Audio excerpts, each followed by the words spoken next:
अब ग्लाइकोलिसिस का एक पूरा फ्लो प्रोसेस तो हमने पढ़ लिया कि वो किस तरह हो रही है, उसमें कौन से रिएक्शंस हैं और उनके एंजाइम्स क्या हैं। अब कुछ शॉर्ट क्वेश्चंस दिए हुए हैं बुक में जो हमारे एग्जाम में आ सकते हैं। उनमें से एक दो ये हैं।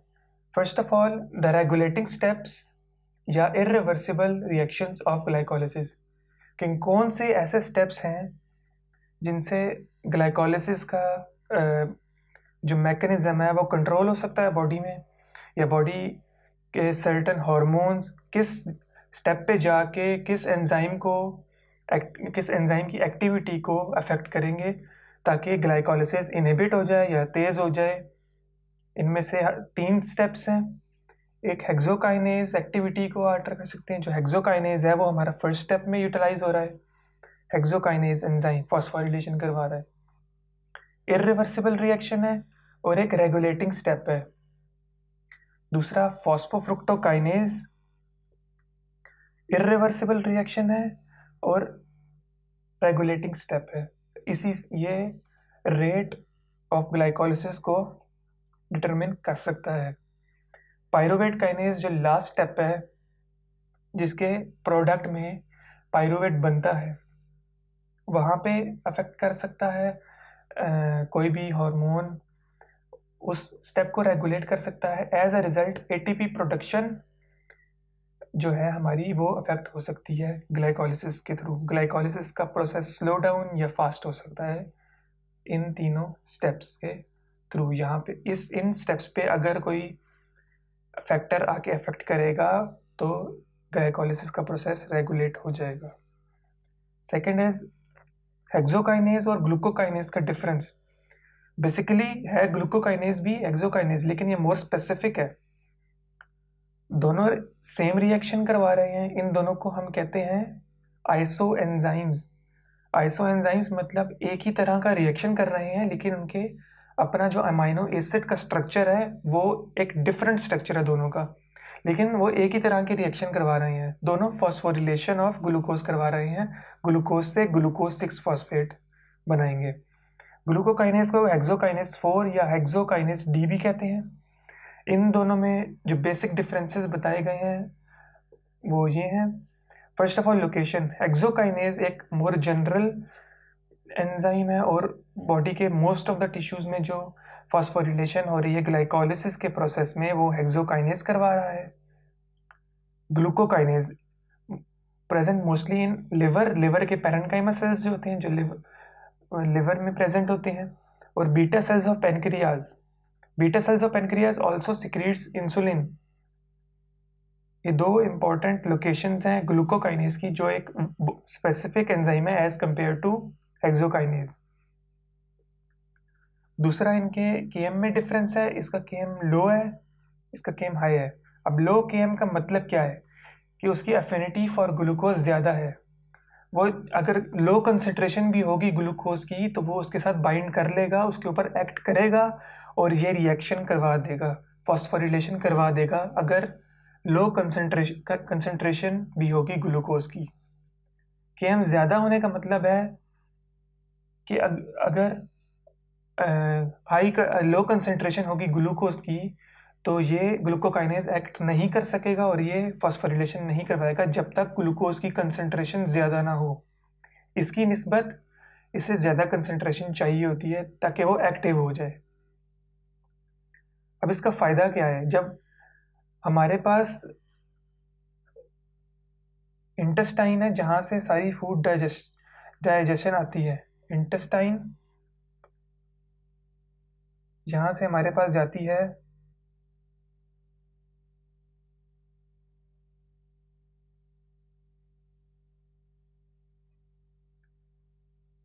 पोर्टल सर्कुलेशन,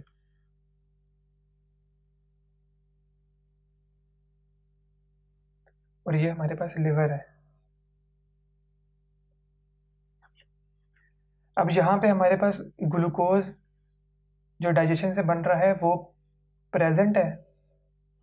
ग्लूकोज ट्रांसपोर्ट कैसे होता है? Through portal circulation. ये भी एक सर्कुलेशन है जो बॉडी में सर्कुलेशन सिस्टम है वो प्रेजेंट है। ग्लूकोज और मोनोसैकेराइड्स को यहाँ से ट्रांसफ़र करवा रही है टुवर्ड्स लिवर। अब जब यहाँ से वो लिवर में जाएंगे, अगर उसकी वहाँ पे कंसंट्रेशन कम होगी तो वहाँ पे वो एक्यूमुलेट होते जाएंगे, ग्लूकोज कंसंट्रेशन ज़्यादा होती जाएगी। जब ग्लूकोज कंसंट्रेशन ज़्यादा हो गई, फिर भी ग्लूकोज पोर्टल सर्कुलेशन में प्रेजेंट है। अब वो पोर्टल सर्कुलेशन में अगर जाता रहेगा तो हमारे ब्लड की ग्लूकोज हमेशा ही हाई रहेगी, वो कम होगी ही नहीं, नॉर्मल लेवल पे आएगी ही नहीं जब हम खाना खाएंगे। अगर हमने एकदम से खाना खाया, ग्लूकोज एक इक्विलिब्रियम में अगर रहा तो यहाँ आधी कंसंट्रेशन यहाँ पे चली जाएगी थोड़ी, और बाकी इसमें सर्कुलेशन में फ्लो करती रहेगी। हमारे ब्लड का जो ग्लूकोज लेवल है वो वैसे ही ज़्यादा रहेगा देन नॉर्मल, और वो फिर डिफरेंट प्रोसेसेस को अफेक्ट करता है बॉडी में। अब ये हमें चाहिए नहीं इसका। अब जो एंजाइम हम देखते हैं ग्लूकोकाइनेज के हाई केएम का फ़ायदा क्या है? हाई केएम का फ़ायदा ये है कि जो हिपैटोसाइट है, लिवर के सेल को हम कहते हैं हिपैटोसाइट, उधर अगर ज़्यादा हाई कंसंट्रेशन ऑफ ग्लूकोज पहले ही प्रेजेंट है, लिवर में ग्लूकोज पहले ही आ गया है, लेकिन उसने और एब्जॉर्ब करनी है। अब जो हाई केएम है वो जो और ग्लूकोज आएगी उसको भी वो ट्रैप करके रखेगा, उसको भी होल्ड करके रखेगा ताकि वो पोर्टल सर्कुलेशन में आगे फ्लो ना कर जाए। अब हम वी मैक्स को देख लेते हैं। इसका जो वी मैक्स है वो लो है और वो उसको ट्रैप नहीं कर रहा, इसी के साथ वो फंक्शन कर रहा है, लेकिन वो उसको ट्रैप नहीं कर रहा ग्लूकोज 6 फॉस्फेट को। फॉर एग्जाम्पल, अगर कोई भी और सेल है, उसको एनर्जी चाहिए लेकिन उसमें ग्लूकोज कंसंट्रेशन पहले ही लो है और उसकी सर्कुलेशन में भी नॉर्मल है, फॉर एग्जाम्पल हैंड का कोई सेल है, तो पहले ही ग्लूकोज कंसंट्रेशन नॉर्मल है, तो उसको इतनी हाई वीमैक्स चाहिए नहीं है ताकि वो उसको एंट्रैप करके रखे। On the other hand glucokinase जो है, जो लिवर के सेल्स में हिपैटोसाइट्स में प्रेजेंट है, वो हमें हेल्प कर रहा है अपनी हाई वीमैक्स होने की वजह से removal of glucose from blood. इसका फायदा क्या है? Removal of glucose from blood किस तरह? हाई वीमैक्स है, जो ग्लूकोज है उसको ट्रैप करके रखेगा, उसको जाने नहीं देगा, उसको उसके साथ बॉन्ड अपना तोड़ेगा नहीं। जब वो बॉन्ड अपना तोड़ेगा नहीं तो लिवर में जो ग्लूकोज 6 फॉस्फेट है वो इंट्रैप होता जाएगा और वो लिवर से आगे पोर्टल सर्कुलेशन में जाएगा नहीं। एक तो पहले ही उसकी कंसंट्रेशन ज़्यादा रखने की सलाहियत है उसमें ग्लूकोज की, और दूसरा उसने इंट्रैप भी कर लिया है, तो हमारी जो पोर्टल सर्कुलेशन में ग्लूकोज है उसका लेवल नॉर्मल रहेगा। बेशक हम एक हाई कार्बोहाइड्रेट मील भी ले लें तब भी हमारा जो ब्लड ग्लूकोज लेवल है वो नॉर्मल रहेगा। अब हम अगर बात करें फंक्शन की, इसका जनरल फंक्शन है फॉस्फोरिलेशन करवाना। ग्लूकोकाइनेज चूँकि पैनक्रियाज में भी प्रेजेंट है तो उसका वो एक सेंसरी फंक्शन प्रोवाइड कर रहा है, ग्लूकोज के लेवल को सेंस कर रहा है और वो इंसुलिन सिक्रीशन को अफेक्ट कर रहा है। अगर ग्लूकोज का ज़्यादा लेवल है तो ग्लूकोकाइनेज एक्टिव होगा, उससे इंसुलिन की सिक्रेशन अफेक्ट होगी, तो इंसुलिन की सिक्रेशन भी ज़्यादा हो जाएगी ताकि ब्लड में जो ग्लूकोज है उसका लेवल नॉर्मल रहे। दूसरा, ये इनहिबिटेड बाय ग्लूकोज 6 फॉस्फेट, जो इसका रिएक्शन प्रोडक्ट है। ग्लूकोज 6 फॉस्फेट हेक्सोकाइनेज का प्रोडक्ट है। ये अगर ज़्यादा हो जाएगा तो ये जो एंजाइम है ये कम हो जाएगा क्योंकि उसका प्रोडक्ट पहले ही ज़्यादा बन रहा है, तो ये नेगेटिव फीडबैक की एग्जांपल है। दूसरा, अगर हम ग्लूकोकाइनेज की बात करें, एक तो फॉस्फोरिलेशन इसी तरह फॉस्फोरिलेशन करवा रहा है, और दूसरा हमने कहा पैनक्रियाज में प्रेजेंट है, सेंसरी फंक्शन दे रहा है इंसुलिन की सिक्रीशन को। तो एक तो वो इंसुलिन के लिए एक सेंसर भी है, इंसुलिन की कंसंट्रेशन को अफेक्ट कर रहा है, और दूसरा फॉस्फोरिलेशन भी करवा रहा है साथ साथ। Inhibited by fructose 6 phosphate, GKRP stands for glucokinase regulatory protein. ये एक रेगुलेटरी प्रोटीन है जो न्यूक्लियस के अंदर प्रेजेंट होती है। जब वो न्यूक्लियस के अंदर प्रेजेंट है और फ्रुक्टोज 6 फॉस्फेट, अब ऊपर वाला डायरेक्ट प्रोडक्ट से हेक्सोकाइनेज इनहिबिट हो रहा था। अब जो इनडायरेक्ट है, अगर तीसरा जो हमारे पास दूसरा प्रोडक्ट बना है फ्रुक्टोज 6 फॉस्फेट, उसकी जो कंसंट्रेशन से हमारा ये एंजाइम जो है वो अफेक्ट होगा। अगर फ्रुक्टोज 6 फॉस्फेट की कंसंट्रेशन ज़्यादा हो जाएगी तो ग्लूकोकाइनेज कम एक्टिव हो जाएगा, वो इनहिबिट हो जाएगा। इनहिबिट किस तरह होगा? फ्रुक्टोज 6 फॉस्फेट ग्लूकोकाइनेज के साथ बाइंड करेगा, बाइंड करके ये ट्रांसलोकेट होगा, ये न्यूक्लियस के अंदर जाएगा। ये कॉम्प्लेक्स ग्लूकोकाइनेज रेगुलेटरी प्रोटीन के साथ जाके बाइंड करेगा। जब वो बाइंड करेगा तो वो जो है ग्लूकोकाइनेज की एक्टिविटी को इनहिबिट कर देगा। जब ज़रूरत होगी तो ये कॉम्प्लेक्स टूट जाएगा और ग्लूकोकाइनेज दोबारा से एक्टिव हो जाएगा और अपना फंक्शन परफॉर्म कर देगा। अब हम बात करते हैं कुछ डिजीजेस और पैथोलॉजिकल फैक्टर्स की। ग्लाइकोलिसिस की आर्सेनिक पॉइजनिंग कैसे होती है और आर्सेनिक कैसे अफेक्ट करता है, उसका मैकेनिज्म क्या है और वो कहाँ पे एक्ट करता है। शॉर्ट क्वेश्चन के तौर पे ये आ सकता है एग्जाम में। द क्वेश्चन इज, जब आर्सेनिक की कंसंट्रेशन ज़्यादा होती है तो वो ग्लाइकोलिसिस को किस स्टेप पे जाके किस एंजाइम को अफेक्ट कर रहा है। इसको हम देख सकते हैं जो स्टेप नंबर 6 है, जहाँ पे ऑक्सीडेशन ऑफ ग्लिसरल्डिहाइड 3 फॉस्फेट हो रही है और वो 1,3 बिस फॉस्फोग्लिसरेट में कन्वर्ट हो रहा है। अब ये सिंगल फॉस्फेट से बिस फॉस्फोग्लिसरेट 2 फॉस्फेट में कन्वर्ट हो रहा है, तो इसको ऑब्वियसली एक इनऑर्गेनिक फॉस्फेट सेल से चाहिए होगा। जो इनऑर्गेनिक फॉस्फेट है वो सेल में पहले ही प्रेजेंट होता है in the form of ions cytosol में। तो इनऑर्गेनिक फॉस्फेट यहाँ पे इन्वॉल्व होगा, बिस फॉस्फोग्लिसरेट नॉर्मल ग्लाइकोलिसिस के प्रोसेस में बन जाएगा। अब जब आर्सेनिक प्रेजेंट है, आर्सेनिक जो होता है वो इस इनऑर्गेनिक फॉस्फेट के साथ compete करता है इन बाइंडिंग विथ ग्लिसरल्डिहाइड 3 फॉस्फेट। जब उसने compete कर लिया और आर्सेनिक इसके साथ बाइंड हो गया तो ये स्टेप पूरा बाईपास हो जाएगा, डायरेक्ट 3 फॉस्फोग्लिसरेट बन जाएगा। अब जब डायरेक्ट 3 फॉस्फोग्लिसरेट बन रहा है तो बीच में ना NADH बनेगा ना ATP बनेगा। अब ये दोनों एनर्जी कंटेनिंग मॉलिक्यूल्स हैं और बॉडी को एनर्जी प्रोवाइड कर रहे हैं।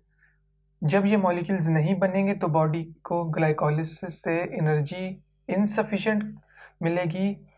एज अ रिजल्ट ग्लाइकोलिसिस का प्रोसेस उतनी एनर्जी नहीं सप्लाई करेगा जितनी वो पहले कर रहा था। इसको हम कहते हैं arsenic poisoning of glycolysis. Second question, what is pyruvate kinase deficiency? Pyruvate kinase deficiency, pyruvate kinase enzyme है जो लास्ट स्टेप ऑफ ग्लाइकोलिसिस को कैटलाइज कर रहा है। लास्ट स्टेप ऑफ ग्लाइकोलिसिस क्या? Last step of glycolysis is phosphoenol pyruvate to pyruvate. Enzyme is pyruvate kinase. जब ये pyruvate kinase की डेफिशिएंसी हो जाएगी तो पायरुवेट से आगे जो लैक्टिक एसिड बनता है एनारोबिक ग्लाइकोलिसिस में, वो भी नहीं बनेगा। अब जो एनारोबिक ग्लाइकोलिसिस है वो हमारे पास हो रही है रेड ब्लड सेल्स में और बहुत सारे ऐसे सेल्स जहाँ पे माइटोकॉन्ड्रिया प्रेजेंट नहीं है या मसल्स में जब ऑक्सीजन की डेफिशिएंसी हो जाए। अब रेड ब्लड सेल्स में जब पायरुवेट की डेफिशिएंसी हो जाएगी, पायरुवेट काइनेज एंजाइम की डेफिशिएंसी हो जाएगी, तो वो उसकी शेप को अफेक्ट करेगा। जो बायकॉन्केव शेप होती है, बायकॉन्केव शेप ऑफ आरबीसी, उसको अफेक्ट करेगा। वो मेंटेन नहीं रहेगी। जो प्रोसेसेस हो रहे हैं सेल के अंदर, रेड ब्लड सेल के अंदर, वो भी नॉर्मली मेंटेन नहीं रहेंगी। उसको एनर्जी नहीं मिलेगी जिसकी वजह से उसकी शेप अल्टर हो जाएगी, फंक्शन अल्टर हो जाएगा और वो सेल डिस्ट्रॉय हो जाएगा। जब आरबीसी डिस्ट्रॉय हो जाएगा तो एनीमिया की सिचुएशन क्रिएट हो जाएगी। एनीमिया होता है decreased in the RBC concentration in the blood. Haemolytic anaemia, anaemia की टाइप है। हिमोलिटिक मतलब लाइसिस का मतलब होता है ब्रेक डाउन, हीमोलिटिक मतलब आरबीसी ब्रेक डाउन कर रहे हैं, उसकी वजह से ब्लड में आरबीसी कंसंट्रेशन कम हो रही है, इसको हम हीमोलिटिक एनीमिया कहते हैं। पायरुवेट काइनेज डेफिशिएंसी की वजह से हमारा पूरा आरबीसी की कंसंट्रेशन ब्लड में कम हो रही है और ऑक्सीजन सप्लाई और ट्रांसपोर्ट फिर उससे अफेक्ट होगी बॉडी में। एक और क्वेश्चन है, लैक्टिक एसिडोसिस क्या है? लैक्टिक लैक्टिक एसिडोसिस मतलब लैक्टेट की जो कंसंट्रेशन है वो इंक्रीज हो रही है सेल में। लैक्टेट की कंसंट्रेशन एनारोबिक ग्लाइकोलिसिस में इंक्रीज होती है। लैक्टेट मतलब लैक्टिक एसिड से डिराइव्ड है। लैक्टिक एसिड एसिडिक होता है, पीएच को डिक्रीज करता है। जब लैक्टिक एसिडोसिस होगी तो लैक्टिक एसिड की कंसंट्रेशन सेल के अंदर ज़्यादा होगी, जिसकी वजह से बॉडी में लैक्टिक एसिडोसिस की सिचुएशन क्रिएट होगी। और ये क्रिएट कब होती है? जब हार्ट अटैक होता है बंदे को। Myocardial infarction is also known as heart attack. जब हार्ट अटैक होता है तो हार्ट पंप करना बंद कर देता है फॉर द टाइम बिंग और फॉर परमानेंट टाइम। जब वो पंप नहीं करेगा तो ऑक्सीजन ट्रांसपोर्ट नहीं होगी बॉडी में थ्रू ब्लड। जब वो ट्रांसपोर्ट नहीं होगी तो बॉडी को किसी ना किसी तरह तो एनर्जी चाहिए उसे एक नॉर्मल प्रोसेसेस मेंटेन करने के लिए, ताकि वो जिंदा रह सके। अब जब उसको ऑक्सीजन नहीं मिलेगी तो वो एनारोबिक ग्लाइकोलिसिस की तरफ टिल्ट करेगा, वो करना स्टार्ट कर देगा। जब एनारोबिक ग्लाइकोलिसिस होगी तो लैक्टेट बनेगा तो लैक्टिक इसकी कंसंट्रेशन ज़्यादा हो जाएगी।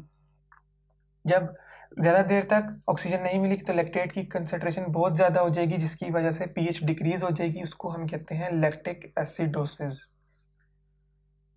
क्योंकि जब भी कोई हार्ट अटैक की सिचुएशन हो, हमारे पास जो बैकअप होता है वो एनारोबिक ग्लाइकोलिसिस ही होता है, जिसकी वजह से लैक्टेट की कंसंट्रेशन इंक्रीज हो रही है और लैक्टिक एसिडोसिस की सिचुएशन बॉडी में क्रिएट हो रही है।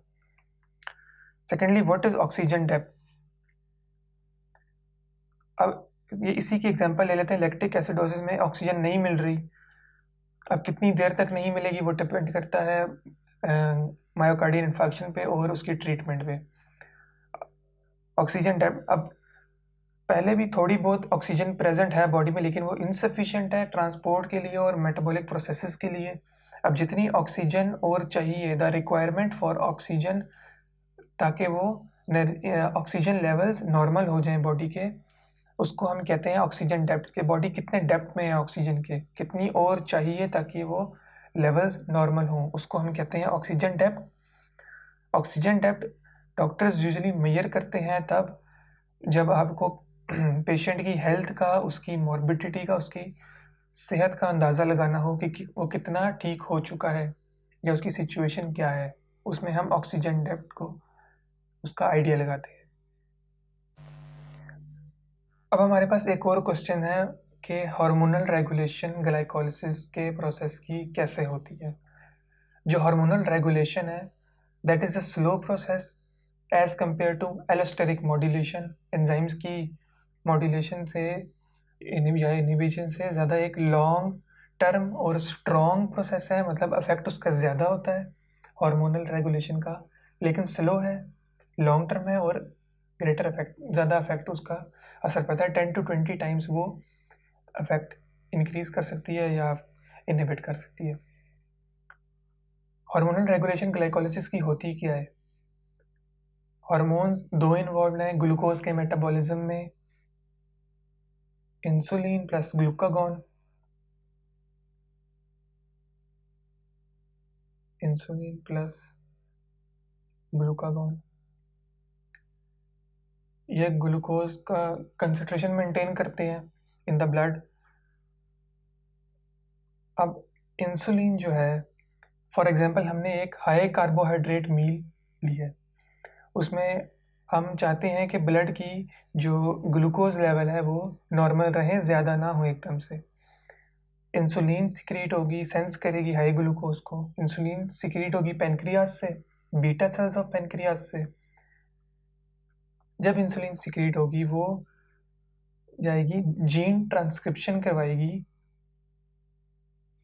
3 तरह के एंजाइम्स के जो हमने इरिवर्सिबल स्टेप्स में पढ़े हैं, 3 एंजाइम जो हमने पढ़े हैं, hexokinase, phosphofructokinase, pyruvate kinase. Irreversible steps के जो एंजाइम्स हैं उनकी जीन ट्रांसक्रिप्शन करवाएगी ताकि ग्लाइकोलिसिस का प्रोसेस जल्दी से जल्दी हो।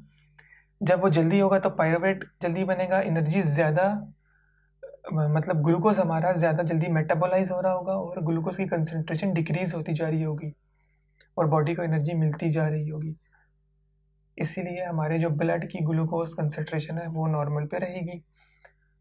अब ग्लूकागॉन का इफेक्ट इसके ऑपोजिट होगा, वो इसकी जीन ट्रांसक्रिप्शन को स्लो करवा रहा है।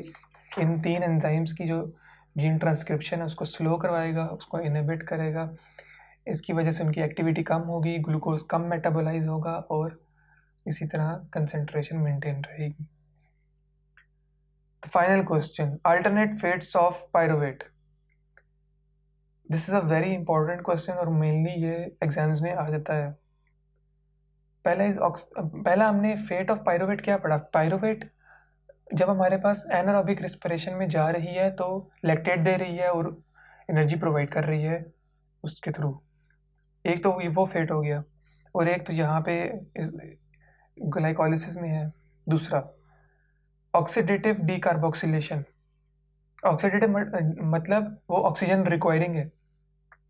डीकार्बोक्सिलेशन, जब उसकी ऑक्सीडेटिव डीकार्बोक्सिलेशन होगी पायरुवेट ही उससे उसके थ्रू बनेगा आपके पास एसिटाइल कोएंजाइम ए। अब वो एंटर होता है हमारे पास टीसीए साइकिल में जहाँ से हम एनर्जी लेते हैं, मेंटेन एटीपी सिंथेसाइज हो रहे होते हैं और एनर्जी मॉलिक्यूल सिंथेसाइज होती हैं। तो वो ऑक्सीडेटिव डीकार्बोक्सिलेशन से एसिटाइल कोएंजाइम बनेगा, वो टीसीए साइकिल में जाके हमें एक एनर्जी प्रोवाइड करेगा। एक और फेट पायरुवेट से ऑक्सैलो एसीटेट बन जाएगा। ऑक्सैलो एसीटेट भी टीसीए साइकिल के अंदर सबस्ट्रेट है। जब टीसीए साइकिल चल रहा है तो ऑक्सैलो एसीटेट की कंसंट्रेशन कम होती जा रही है। अब पायरुवेट ऑक्सैलो एसीटेट में कन्वर्ट हो जाएगा तो वो उसकी कंसंट्रेशन मेंटेन कर देगा। तो ऑक्सैलो एसीटेट की कंसंट्रेशन मेंटेन रखने के लिए पायरुवेट भी यूज होता है। Third is reduction of pyruvate to ethanol. ये माइक्रो ऑर्गेनिजम्स में होता है, एनर्जी प्रोवाइडिंग है और मेनली जो माइक्रो ऑर्गेनिज्म यूज करते हैं वो हमारे पास यीस्ट है। That is all about glycolysis. I hope you like the lecture.